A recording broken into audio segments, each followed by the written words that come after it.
நண்பர்களே வணக்கம். ரொம்ப நாளைக்கு அப்புறம் தனுஷ் சார் படம் வந்திருக்கு. இந்த தனுஷ் சார் படத்துடைய வெர்ஷனில் தான் நம்ம மூவி சம்மந்தப்பட்டதெல்லாம் நான் போட்டுக்கிட்டு இருந்தேன், அதாவது ரிவ்யூவு. இப்போ பார்த்திங்கன்னா உங்களுக்கு புதுசாக வந்திருக்க ஹிந்தி படம் ஏஆர் ரகுமான் சார் மியூசிக்கு, பிரமாதமான நடிப்பு நம்ம தனுஷ் சார். அதோட கதாநாயகியாக இருக்காங்களே, அவங்கள சொல்லவே வேண்டாம், அப்படி ஒரு நடிப்பு. அவங்க அப்பாவை ஒருத்தர் நடிச்சிருக்கார், ஐஏஎஸ் ஆஃபீஸராக. சும்மா ஸ்க்ரீனில் பொழந்து கட்டியிருக்கார். நம்ம வெற்றிமாறன் சார் பண்ணியிருக்காரு இல்லையா, இது மாதிரி ஒரு 4 படம் பண்ணி வெற்றிமாறன் சார் பண்ணுறத இந்த ஒரு படத்தில் அந்த ஐஏஎஸ் ஆஃபீஸர் அவ்வளோ பிரமாதமாக பண்ணியிருக்கார். படிக்க வச்சிடுறாரு. அவன் முன்னேறுற நேரத்தில் அந்த பொண்ணு கிடைக்கல அப்படிங்கிற மாதிரி ஒரு கான்செப்டு. அந்த பொண்ணு ஒரு சின்ன ரிசர்ச்சில் இருக்குது. அந்த ரிசர்ச்சுக்கு இவனை நான் காதலிக்கிறேன் அப்படின்னு சொல்லி தான் ஓகே பண்ணுது. காதலிக்கிறேங்கிற மாதிரியும் இருக்கும், இல்லாத மாதிரியும் இருக்கும். ஆனால் உண்மையில் என்னென்னா, நான் இந்த மாதிரி ஒரு சூழ்நிலையில் அம்மா இல்லாமல் வளர்ந்தேன். அப்படி வளரும்போது நான் என்னுடைய முரட்டு குணங்கள்லாம் அதுக்கு உருவம் கொடுத்து நான் அப்படி வாழ்ந்துட்டேன். அப்படிங்கிற போது இந்த பொண்ணு அவனை சால்வ் பண்ணி ஒரு நார்மலான மனிதனாக்கி நிறைய விட்டு கொடுக்க பண்ணி கொண்டுக்கிட்டு வரும். இதுக்கு இடையில் என்னென்னா, அவனோட இருக்கிற அந்த உணர்வு காதல்னு அவன் முழுக்க ஸ்க்ரீன் ஃபுல்லாக அவனை மைண்டில் ஏற்றிக்கிட்டு போகிற மாதிரி டைரக்டர் பண்ணியிருக்காரு. இந்த பொண்ணுக்கு நடுவை அவங்க அப்பாவுடைய ஸ்டேட்டஸை கொண்டு வைக்கிறாங்க. ஆனால் இந்த பொண்ணு போய் அவங்க வீட்டில் போய் நீ எங்கள் அப்பாக்கிட்ட பேசுன்னு சொல்லாமல் அதோட விட்டுட்டு போயிருந்தா கூட தனுஷ் சார் ஒருதலை பட்சமான காதல் போல் இருக்குன்னு நினச்சிட்டு விட்ருக்கலாம். இந்த பொண்ணு போய் வீட்டில் போய் பேசணுன்னா அவங்க அப்பா ரொம்ப சந்தோஷப்பட்டுருவார். யாரோடைய அப்பா? கதாநாயகனான தனுஷ் சாரோடைய அப்பா பிரகாஷ் ராஜ் சார். அடா பொழந்து கட்டியிருப்பாங்க அந்த சீன்லாம். அதுக்கு அடுத்து பார்த்திங்கன்னா,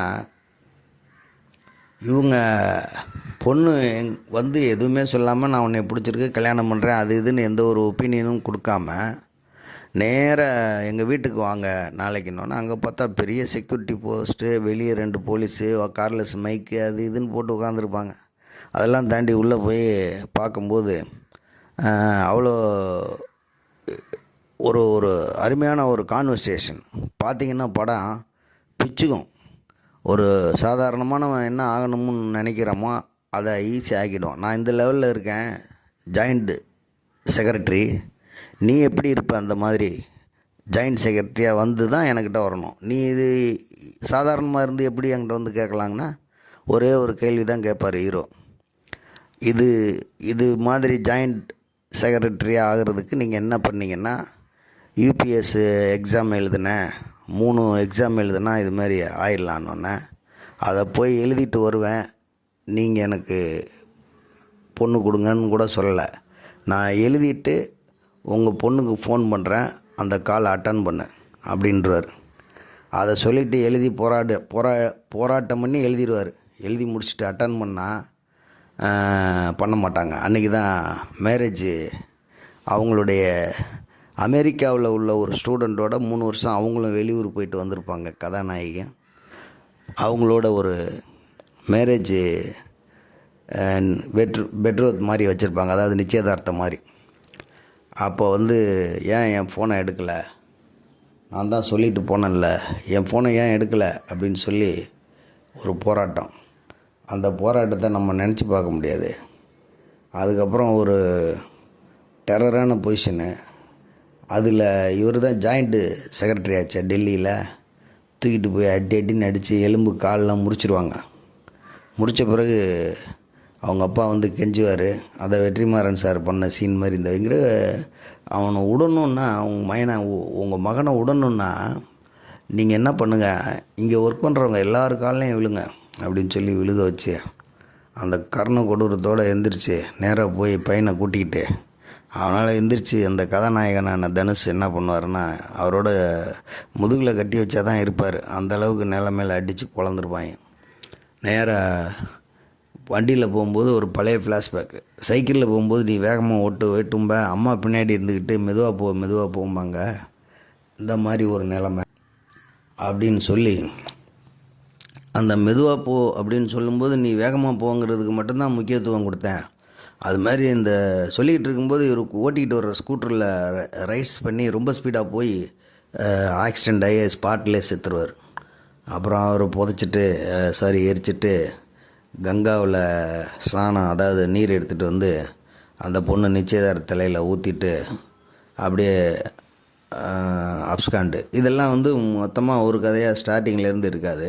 எடுத்த உடனே அவர் ஏர்போர்ட்டு மிலிட்ரியில் ஒரு ஃபோர்ஸில் இருப்பார், பைலட்டு மாதிரி.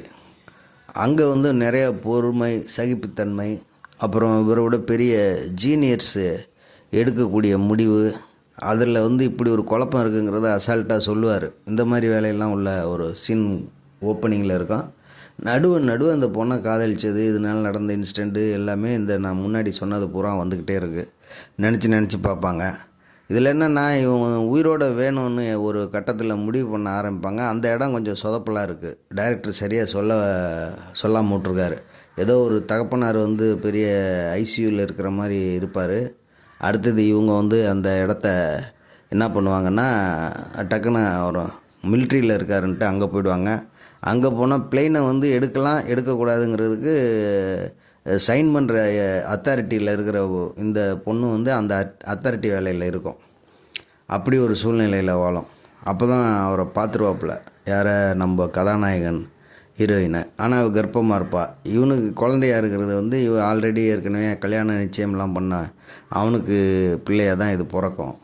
இப்போ இது இந்த இடத்துல ரொம்ப குழப்பமாக இருக்கும் படம். அவள் வந்து அந்த வயிற்றுக்குள்ளே இருக்க கருவை அழிக்கிறதுக்காக அவள் ஆல்ரெடி ஸ்மோக்கரு, செயின் ஸ்மோக்கர்னு வாங்கல, தொடர்ந்து ஒன்று விட்டால் இன்னொரு சிகரெட் எடுப்பாங்க, அந்த மாதிரி smoker. Plus alcohol drinks use பண்ணி அந்த குழந்தைய அழிக்கிறதுக்கு படாத பாடுபடுவா. அங்கே என்னமோ கதை சொல்கிறேன்னு சொல்லிட்டு செகண்ட் ஹாஃப் பூராமல் கொஞ்சம் பெரிய ராவாக இருக்கும். ஆனால் ஒரு பிளாக் எபிசோடு தனுஷ் சார் வந்து லவ் பண்ணுற எபிசோடு மணிரத்னம் சார் பண்ணியிருந்தார்ல ரேவதி மேடத்தை, அந்த மாதிரி ஒரு பிரமாதமான எபிசோடு, பிரமாதமாக இருக்கும், நல்லாயிருக்கும். ஆகவே இது படம் வந்து பெரிய லெவலில் உள்ள படம், அனைவரும் பார்க்க வேண்டியது. ஓடிடியில் பார்க்காம தேட்டரில் பாருங்கள். ஏன்னா ரகுமான் சாருடைய மியூசிக் பின்னி இருப்பார்.